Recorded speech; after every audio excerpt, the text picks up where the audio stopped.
To Cathy Weseluck. Welcome, Cathy. Awesome that you're here with us. How are you doing? I'm doing well, thank you. Thanks for the invitation. So great to be here. Hi, every pony. How's everyone doing? Woo! So, Spike wants to say, how's it going? I miss you guys. I know it's been a long time since I left the castle, but actually I'm still doing maintenance there. They want me to do the sandblasting on the sides of the castle, and I got to do the windows because I can fly now, you know. You know how it goes. I'm still doing the same old stuff in some ways.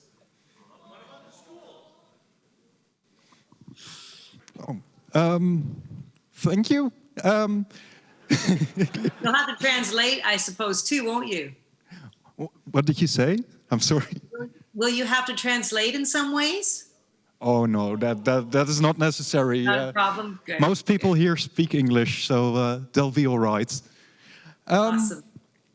So I think we planned that you were going to talk a bit about what you're doing currently and that kind of stuff. Yes. So take it away, Cathy. All right. Well, welcome, every pony. It is so wonderful to see you. I am in Canada right now, and you guys are near dinner time, so I hope your stomachs aren't too needing food. But I'm here in the morning, the very early morning, so it's wonderful we can do this through technology. I was happily invited to join you folks, and I wish that I could be there in person. With COVID-19 happening, the restrictions are as they are, although things are starting to open up around the world. So I just want to start by saying thank you all for coming. Thank you all for being still so committed to the conventions. I think Friendship is Magic will always be with us, and it certainly will stay that way within me too. So it's great to see all of you. I'm so glad I've been able to pop into your window today. Some of the things that I'm doing right now, as you know, the funny thing is that we're never supposed to really share what's pending, what's happening right now. But I can tell you that I am doing, it's not Friendship is Magic, that's over. But I am doing a show that happened before. So I'm doing a continuation of another series right now. And that's being recorded. And I'm also doing some anime, a bunch of anime at this time too.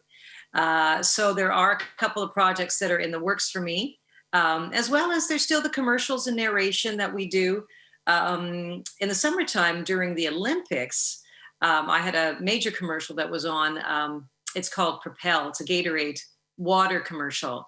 And so voice actors were not only just doing the cartoons and the animation, but of course we do commercials and narration and video games and promotionals and things like that. So there's those sorts of things happening for me too.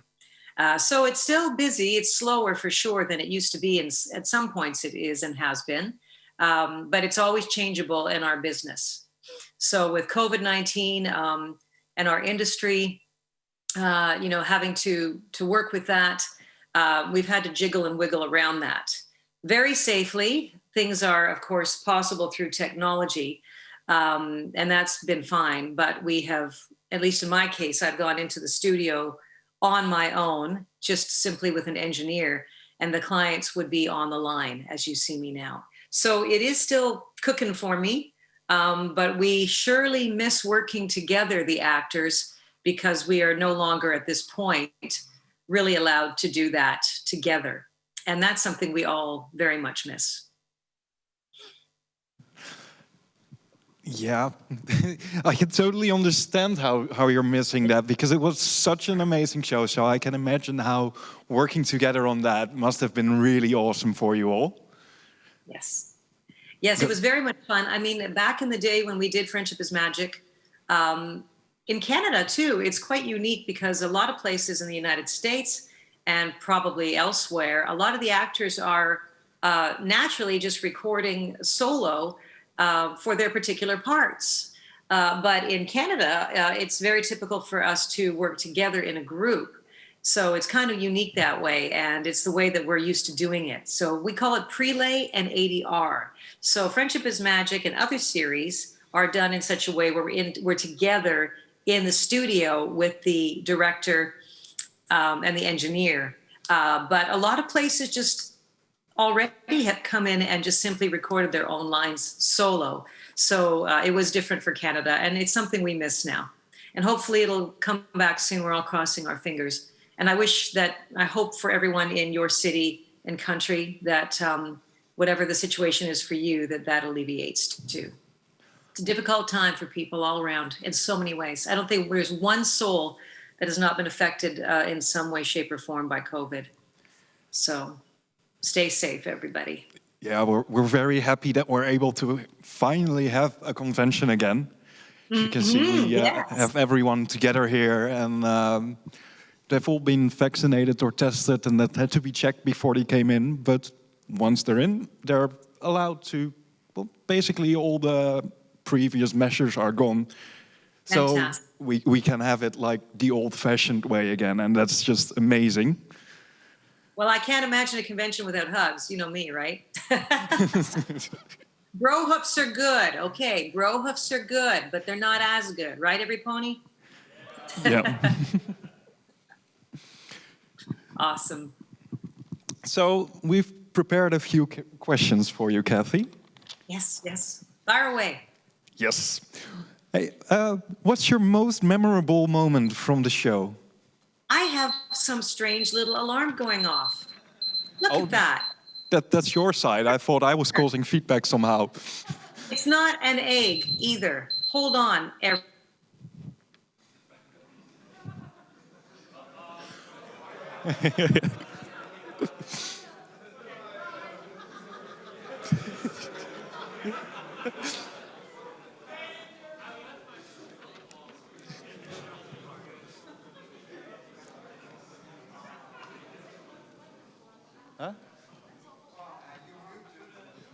Yep. So if any of you... Oh, the beauty of live performance, right? Yeah, fantastic. Luckily, nothing's on fire. You know what I'm saying? I wish it was some wonderful thing I baked or something, but it's not. Anyway, you had a question. Yeah, the question we had was, what's your most memorable moment from the show? Oh my gosh, I have to pick one. You mean as a performer live or within the show? Doing the show, recording it, or actually of the show, something in the show itself? Which one do we want? All of the above is what I'm hearing from the audience. Okay.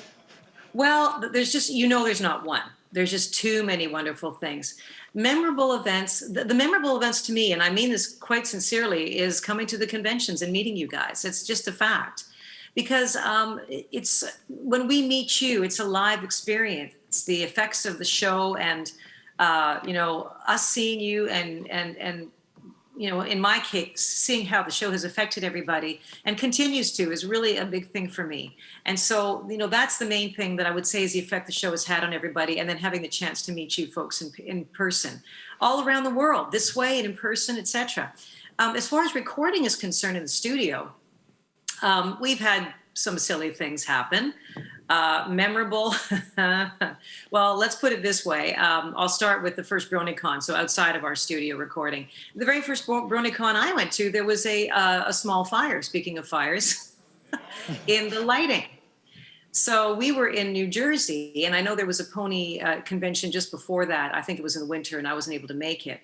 And it wasn't serious. We were all okay. But I mean, it was the very first one that I had been to, and everybody was in the audience, and we started to smell something, and there was kind of like a sparking going on, and the light kind of started to go on fire. Yeah. So there was that. That was memorable. Yeah, that certainly sounds memorable. We were okay. Everything was fine, but it was, it was the first. And I have to say, on that note, when I went to Tampa, the Grand Galloping Gala, which was wonderful in Tampa, Florida, in the States, we also had a fire alarm and in the hotel. Nothing was wrong. Everything was fine, but it went off kind of like my little alarm thing went off. And there were only two ways to get out of the building, out of the hotel. And so we all had to run to the opposite ends, and we were kind of like sardines, packed on top of each other trying to get down, but it was fine. just the different, the traveling, the different stories that all of you fans share with us. Every one of those is unique. The fun that we've had actually at the conventions. I remember one time I've talked about this before. I think it was Ohio in the States.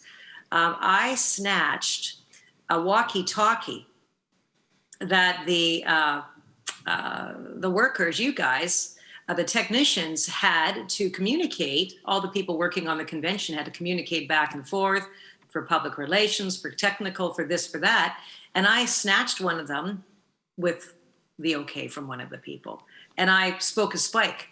And so I took the walkie-talkie like that, and I said, "Hey, everybody! Like, if you guys can find me, like, let's do a Where's Waldo kind of thing.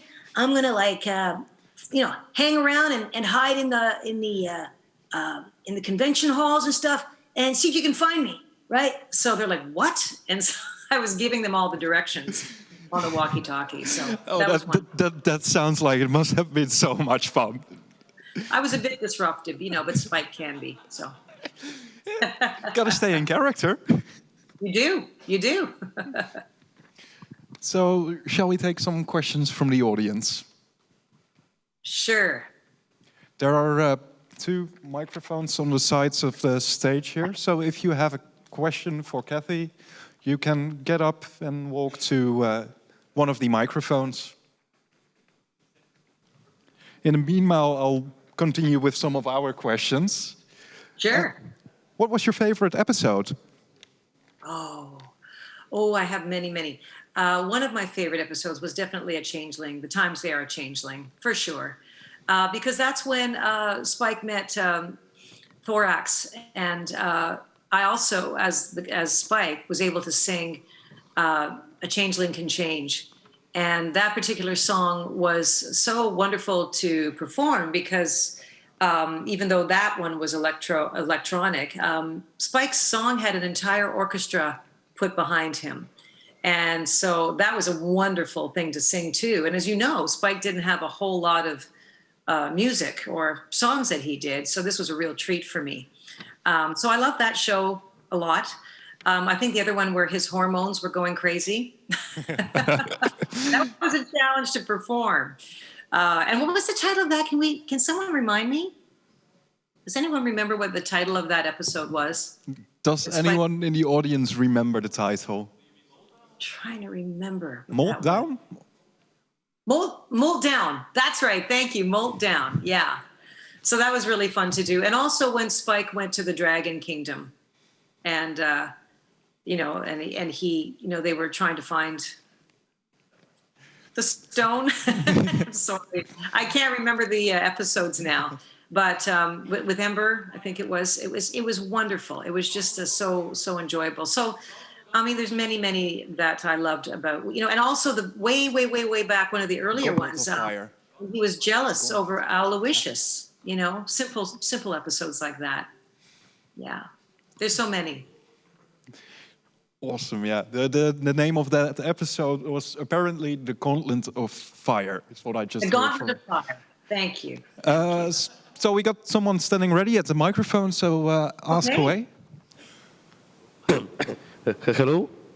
Hello. I want to ask about adult Spike. What do you think about this new part of life of this character and the design of adult Spike? Thank you. You're welcome. Wow, adult Spike, he quite a jaw. Yeah, definitely. I think they made him quite buff, to be honest. I thought his jaw was a bit big, but hey, he turned into a bit of a macho guy. So I didn't mind the design. I think it was suitable for Spike. I mean, it was surprising to me. Also, I mean, none of us did know what the ending, of course, would look like and how they would actually even do that episode, what the content would be. But I'm happy enough with it. I think his jaw was a bit big, but other than that, no, I think it was well done. It was, I've always thought how nice it would be if we could fill up the episodes from, the last one we remember all the way to seeing them at that stage. It would be so great to fill up all those episodes, the in-between of what happened. I think that'd be exciting. Hey, everybody. Hasbro listening? Anybody? Maybe. Maybe. Probably not. No. I think I got another question for you on the other side. So take it away. Hello, and yeah, my question is if you watched the new movie, and what are your thoughts about it? And actually, I had heard about the new movie, and I haven't watched it, no, but I had seen the trailer, and I thought that the design was really, really wonderful. Yeah, I thought the three-dimensionalism of it was great. In the trailer, those little furry creatures that kind of conk out were so cute. The acting was, of course, wonderfully done. And of course, again, I only saw the trailer. And it's nice to see some of the stars involved in that, too. So I have to admit, beyond that, I haven't seen it. But from what I could see, it looks really wonderful and great acting. So very colorful, which My Little Pony in any shape or form should be. So what did you folks think about it? Yeah, it was awesome. I'm getting a lot of applause here and very Good. happy reactions. So I think they liked it. Awesome. It looked good to me. Yeah. We got another one for you. Yes. My question is, how would you describe Spike's personality? How would I describe Spike's personality? Wow. The brave and glorious thing, which I thought was hilarious, that they called him brave and glorious. The glorious part, especially, because glorious, okay. But I thought that Spike was brave, and I think the thing that was one of the greatest character traits about him is that he's genuine. He's genuine. What you see is what you get. You know, there's no futzing about with Spike. You can't get around him. Well, you can, but he's just so honest. He's so dedicated.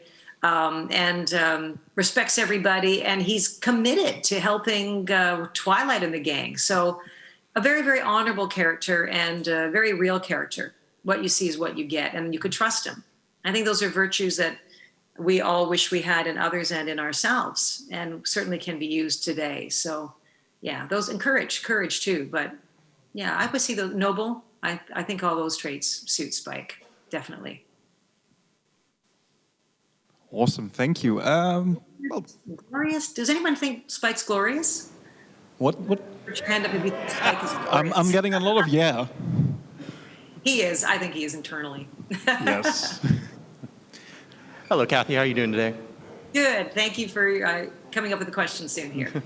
Anyways, my second question. Of course, you worked on the My Little Pony show for roughly 10 years or so, and just amassed so much memories, and values, and just a bunch of just stuff all together. So really my question is just what's that one thing you'll really just take away from the show at the end of the day?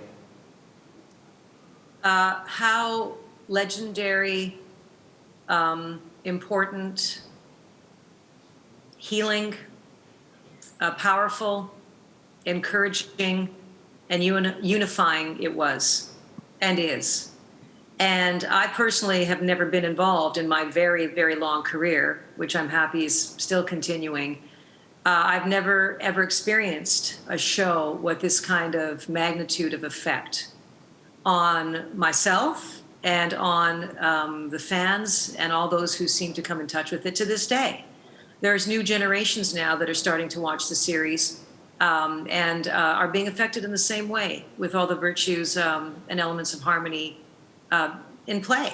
And I think that a show like that, there's other movies, other films that do these sorts of things, but to have an animated series such as this affect so many in such a deep way, bringing people back from depression and isolation, having people meet friends that they never had in their lives, or helping people be able to be motivated to make friends or to communicate even. Simple things that are powerful is an unbelievable thing. So the show is legendary to me and did so much. It's not just a show. It's something that deserves that kind of respect and notability, I think. So it's a living, breathing thing still. And I just hope it continues with these conventions and the support. Mm-hmm. Thank you very much. Thank you, Cathy. Thank you for the question. I already got the next one ready for you, so All Fire away. Hi, Cathy. Hello. Nice to meet you. I really like your work on Friendship is Magic and all of the movies. Thank you. You're welcome. You are the only voice of Spike to me. And my question is related to your work on the show. More specifically, why didn't you voice the Pony Life G4.5 spin-off series? Yes, that's a question that people have asked, and I'm sure that many people have not seen the little video clip that I put out. So when that occurred, when the show was going to be aired, and I had made that decision to do that, I sent out a little video around the time just to explain to the fans why that was in a general way, because it was quite a simple choice. For me personally, it was simply just a creative decision. There was nothing negative that was happening. I was invited. I was grateful that I had that opportunity. But for me as an actor, the show had quite an impact. And it's one of those things where after you've performed that length of time with that kind of meaningful experience, it was something that I just felt Spike had to hang up his hat for a while, And it's as simple as that. There was nothing negative about it or anything. So that was the reasoning. It was a creative choice for me. Mm-hmm. All right, that's an understanding answer. Thank you so much. I didn't know that. No problem. And I would like to say, too, that I want to be clear that if Spike, the G4 Spike, This Spike. You guys keep talking about me, but you never give me a chance to say anything. So, I feel like I'm sitting in the background and I'm being talked about, right? So, I would be more than happy, as I know any of the actors would be, if I won't say that the project will come back. I highly doubt that. But if there was any other clips or specials or anything that brought back the main six and Spike, then I would be more than happy to be part of it. It's not that I don't ever want to do Spike again. So I just want to be clear on that. It was just a timing thing and a creative choice for me at the time. All right, thanks for the clarification. Thank you so much. You're welcome.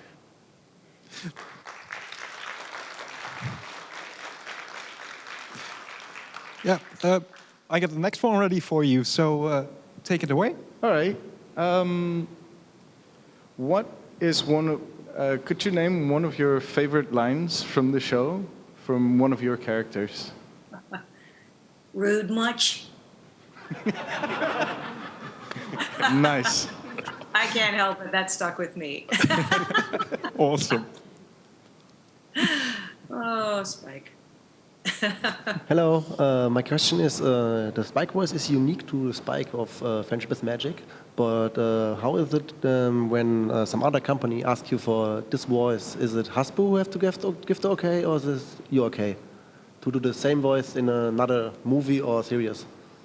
Oh. Well, that's a very good question, because when it comes down to doing commercials, it's kind of something, and I'll get back to your question, it's kind of a sort of a code of ethic where if you're doing the voice of a commercial, like a TV voiceover for like a car commercial, then you just know, not a great idea. Your agents know that you're not going to be auditioning for another car commercial while that's happening.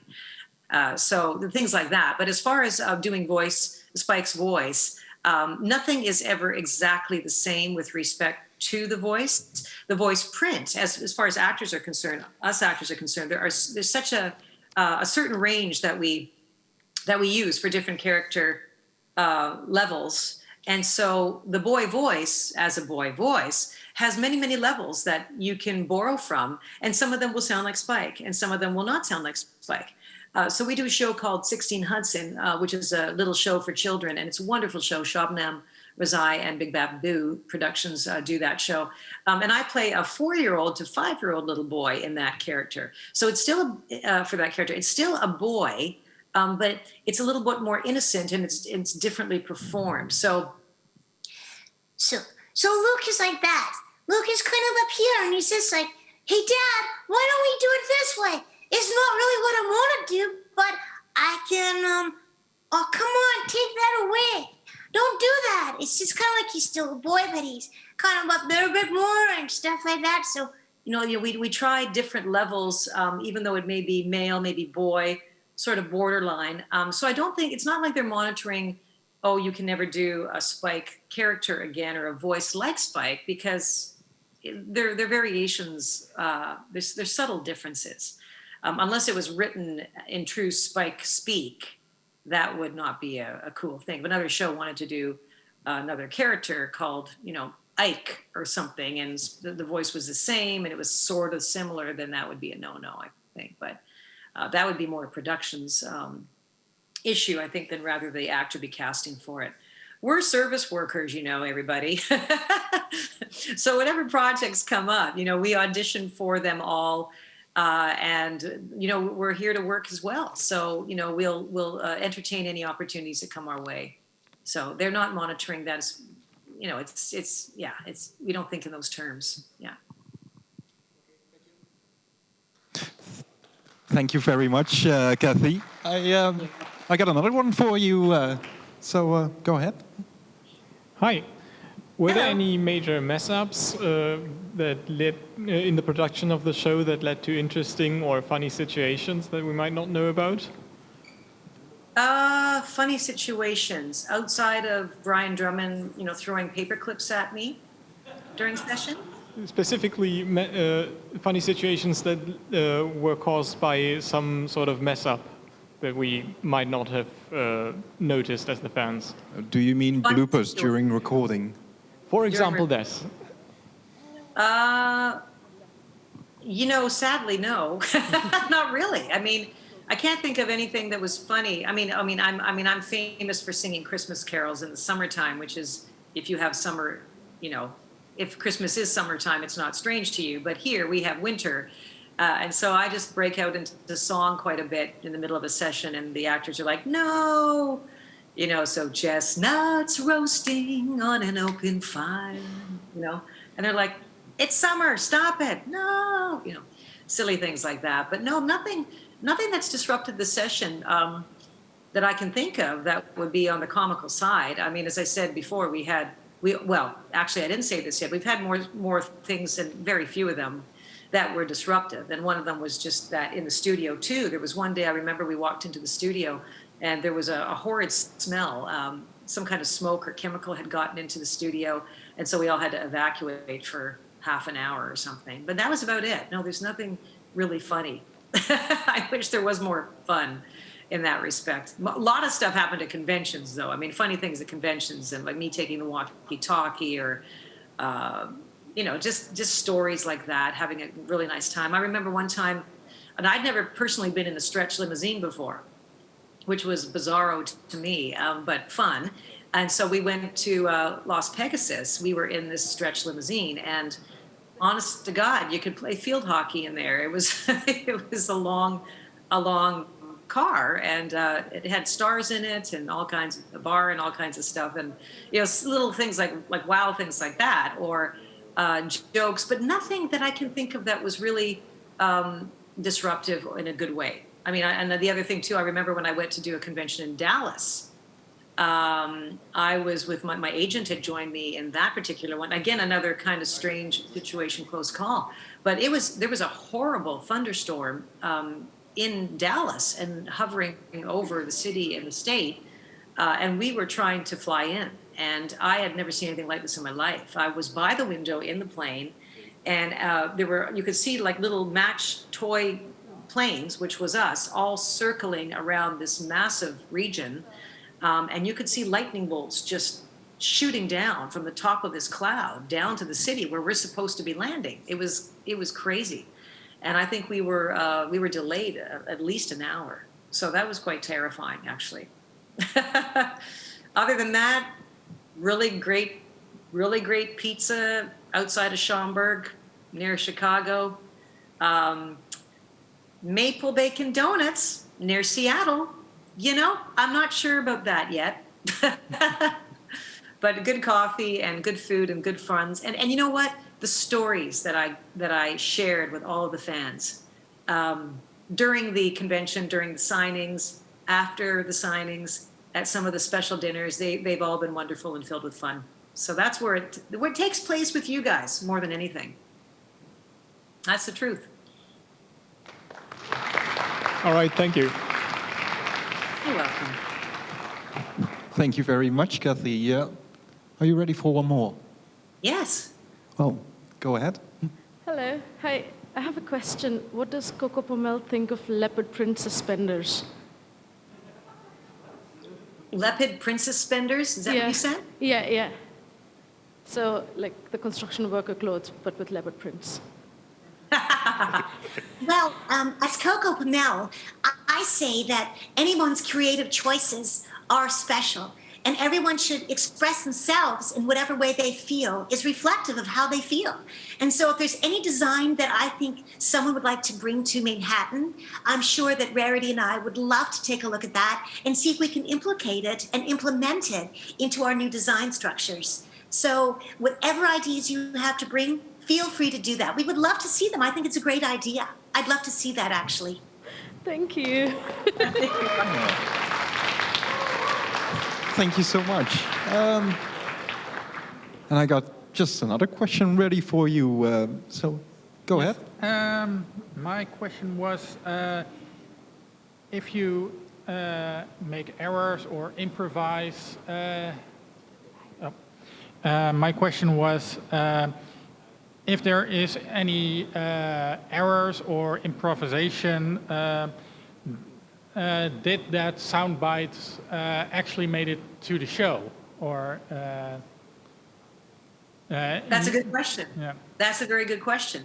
The only way it would make it to the show is if it was an improvised joke or ad lib, we call it, that would be, of course, make sense to the dialogue. If we, for example, started to laugh or whatever, or came off our cue and were joking about coming off our cue, no, that would, of course, not make it to the record. It would have to be in context. But there are definitely times, especially with Tabitha, where you would just come off script and, you would notice it as the audience, as the listeners, but she might just ad-lib away and they are like, that was hilarious, or let's just keep that, and they'd keep it in the script. It's not common as the main thing we do, but it does happen for sure. Yeah. Okay. And it has happened a few times. So, And of course, the 200th anniversary show, we all were invited to give our 2 cents worth as to what we wanted to see the plot to be. And the writers were brilliant in taking our ideas, all of our ideas. We literally got together in a boardroom. We were invited to be together in a boardroom and to come up with concepts. And so that particular show was all of our concepts.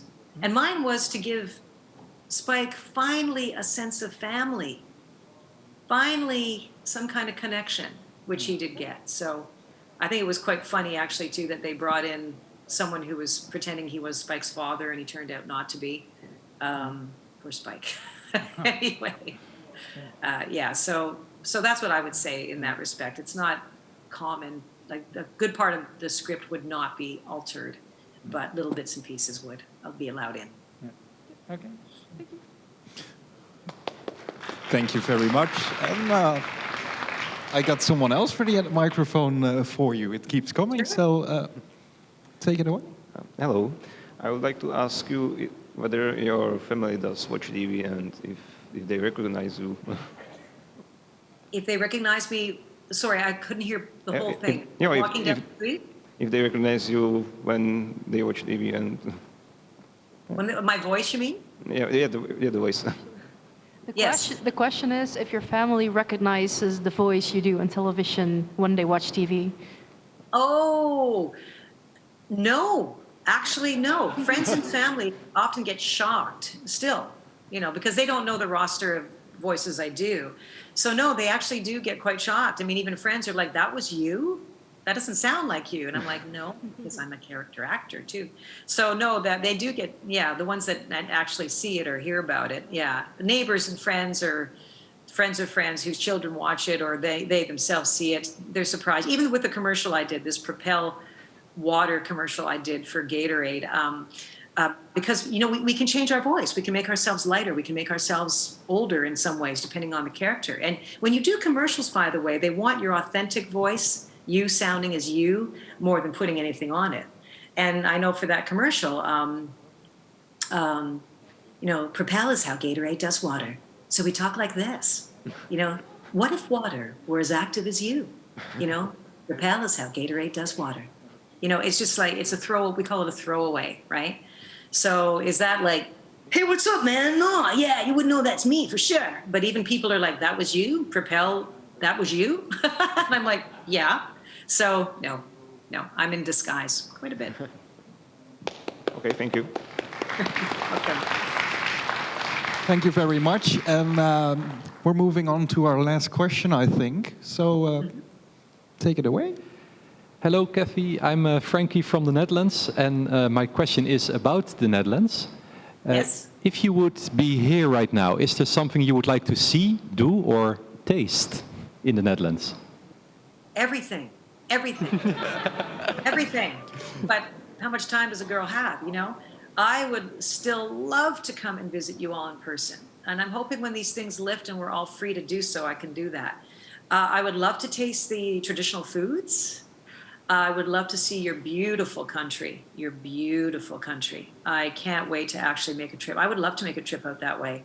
And really learn some of the things of your culture, you know, some of your traditions. I would love that. Yes, it would be wonderful. So everything. Awesome. Thank you. And can you guys tell me what is your, I know that they've been showing me those beautiful treats, and was showing me the treats that you guys, the one that has they're like biscuits with caramel in them. Stroopwafels. Stroopwafels, is that what you said? Yes. I need one somehow. Yes, you do. I think I know a guy who knows a guy who can get you some. Oh, good. Okay. Let me try it. Okay. We'll find a way to get you some. Thank you. Thank you very much. Thank you.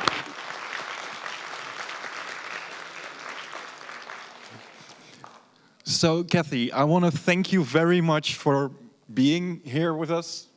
Even though it's through an online connection, it still feels like you're here. Do you have anything to say to the audience as a goodbye for now? I have so many things to say to all of you, but you know me, I could talk forever. I'm a blabbermouth. But I just want to say thank you for, first of all, being here today and sharing another beautiful moment, thanks to Friendship is Magic, so that we can be together. And I want to send my hugs to everybody during this difficult time with COVID-19. And I know, as I said earlier, that everyone has been affected in one way, shape, or form. For all of you to come together today to this convention to support Friendship is Magic and each other, and to keep the good feeling going of what the message was of the show, I honor and I thank you for being breathing, living examples of kindness and goodness. Don't forget to keep that going. That's what the whole show wanted to have happen. And let's keep the love continuing. So thank you for being those people and for coming together and making these things happen. And thank you to all the organizers and Sven, everybody, for putting this together to have that happen. It's been a pleasure and honor to meet you guys and see you guys. And I really hope I can give you that brohoof and hug in person. So thank you for this time. It was a pleasure. Oh, thank you so much, Cathy. I think there's some dust in my eye now. Oh, well, you're allowed to ask me a question or two before we go. It's been really great having you on. And we hope to see you soon. Thank you, everyone. Take good care. Brohoof.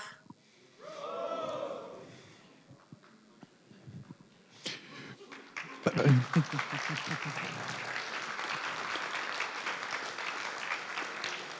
right.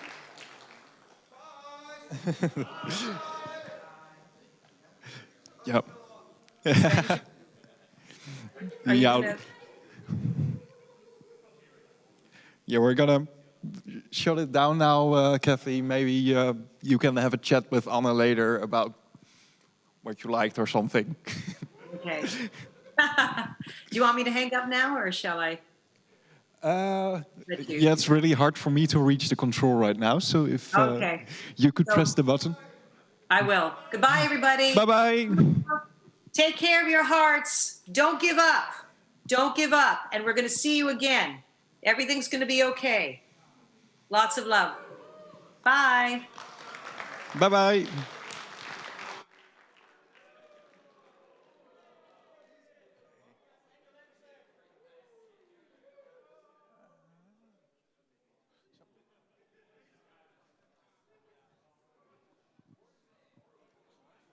Ja, we zijn klaar nu.